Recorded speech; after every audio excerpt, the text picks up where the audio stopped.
site of what's called Bufords Massacre. Occurred on 29 May 1780. We're about 20 miles from the town of Wesley Chapel, North Carolina, my home.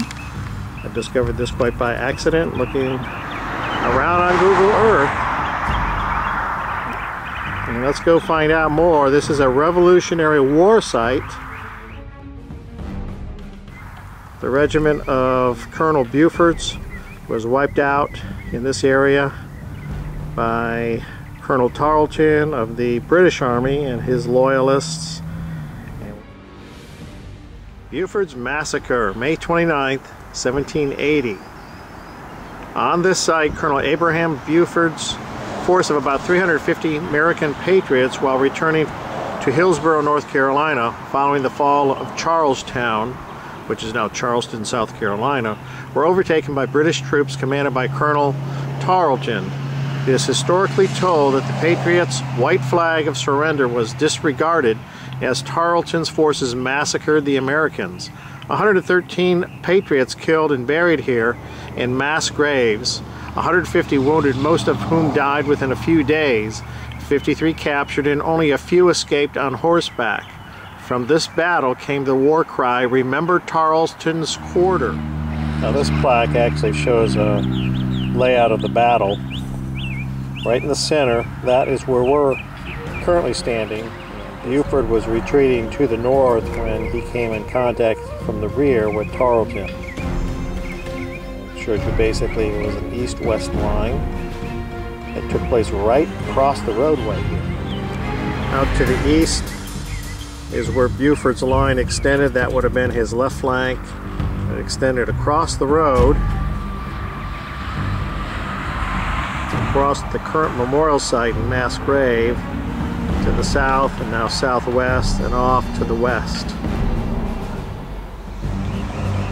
This is looking to the northeast. Buford's reserves were out in this area. Looking again to the east. The left flank of Buford's line was over in this direction. It extended from basically due east across the roadway. South here, and now to the southwest and more to the west.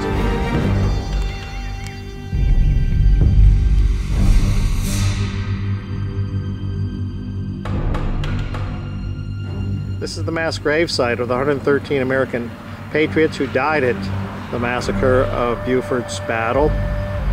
It's dug by local residents here.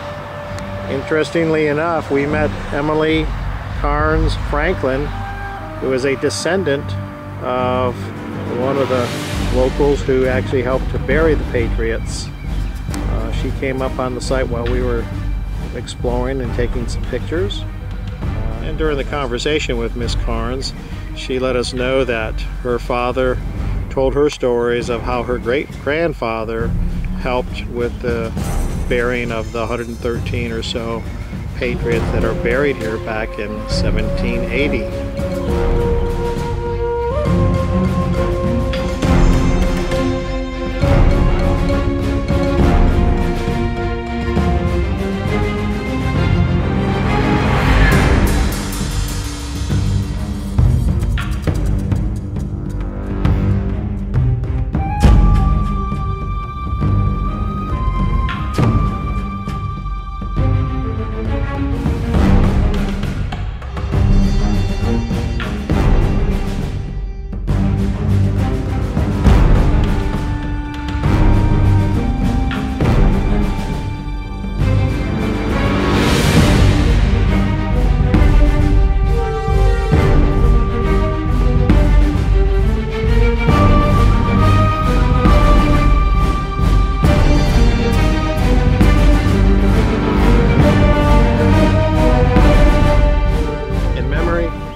honor of the brave and patriotic American soldiers who fell in the battle which occurred at this place on the 29th of May, 1780, between Colonel Abraham Buford, who commanded a regiment of 350 Virginians, and Colonel Tarleton of the British Army with 350 cavalry and a like number of infantry.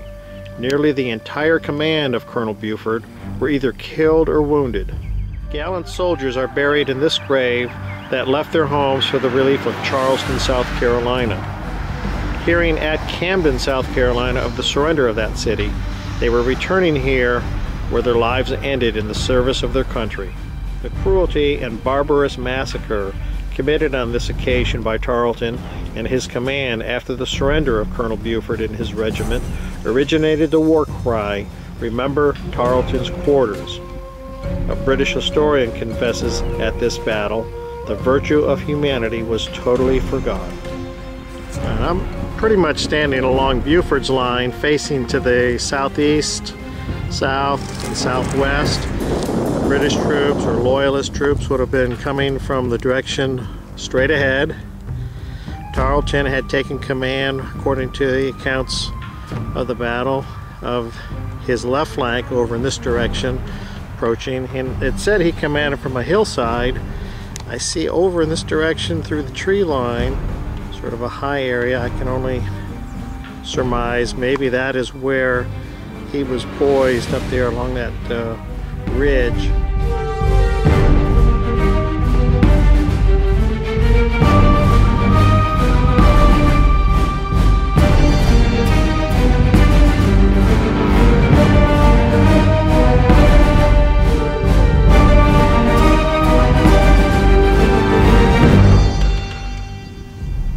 Well, the site is very interesting if you're a history buff, particularly if you're a Revolutionary War history buff. Maybe if anybody who sees this can somehow maybe provide some help or monetary assistance. The site definitely could use some extra TLC. But thanks for watching, and it is kind of a neat thing to have these things so close to where I live.